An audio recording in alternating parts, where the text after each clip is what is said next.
कहाणी सोमवारची खुलभर दुधाची. कहाणी सोमवारची खुलभर दुधाची. एका परमेश्वरा, तुमची कहाणी. आटपाट नगर होतं.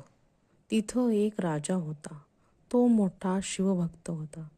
त्याच्या मनात आपल्या महादेवाचा गरभरा दुधाने भरावा. परंतु हे घडतं कसं, अशी त्याला चिंता पडली. प्रधानानं युक्ती सांगितली. राजानं दवंडी पिटली. गावातल्या सर्व माणसांनी आपल्या घरचं सगळं दूध घेऊन दर सोमवारी महादेवाच्या देवळी पूजेला यावं. सर्वांना धाक पडला. घरोघरची माणसं घाबरून गेली. कोणाला काही सुचेनासं झालं. त्याप्रमाणे घरात कोणी दूध ठेवलं नाही, वासरांना पाजलं नाही, मुलांना दिलं नाही. सगळं दूध देवळात नेलं. गावाचं सर्व दूध गाभाऱ्यात पडलं. तरी देवाचा गरभरा भरला नाही. दुपारी एक चमत्कार झाला. एक म्हातारी बाई होती. तिनं आपल्या घरचं कामकाज आटपलं. मुलाबाळांना खाऊ घातलं, लेकीसुनांना न्हाऊ घातलं, गाई वासरांना चारा घातला. त्यांचा आत्मा थंड केला. आपल्या जीवाचं सार्थक व्हावं म्हणून थोडं गंध फूल घेतलं, 4 तांदळाचे दाणे घेतले,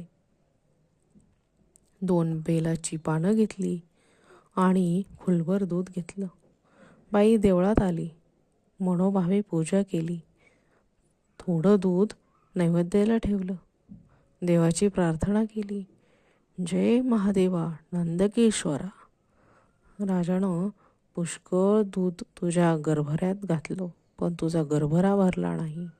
माझ्या खुलभर दुधानं भरणार नाही, पण मी आपली भावभक्तीने अर्पण करते, असं म्हणून राहिलेलं दूध गरभरी अर्पण केलं. पूजा घेऊन मागे परतली. इकडे चमत्कार झाला. म्हातारी परतल्यावर गरभरा भरून गेला. हे गुरवानं पाहिलं. राजाला कळवलं, परंतु त्याचा काही केल्या पत्ता लागेना. दुसऱ्या सोमवारी राजानं देवळी शिपाई बसविले, तरीही शोध लागला नाही. चमत्कारही असाच झाला. पुढे तिसऱ्या सोमवारी राजा बसला. म्हातारीच्या वेळेस गरभरा भरला. राजानं तिचा हात धरला.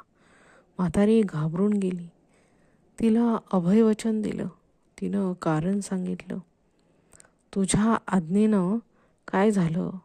वासरांचे, मुलांचे आत्मे तळतळले. मोठ्या माणसांचे हाय हाय माथी आले. हे देवाला आवडत नाही म्हणून भरत नाही. याला युक्ती काय करावी? मुलावासरांना दूध पाजावं, घरोघर सगळ्यांनी आनंद करावा, म्हणजे देवाचा गरभरा भरेल, देव संतुष्ट होईल. नंतर राजाने म्हातारीला सोडून दिलं. गावात दवंडी पिटविली.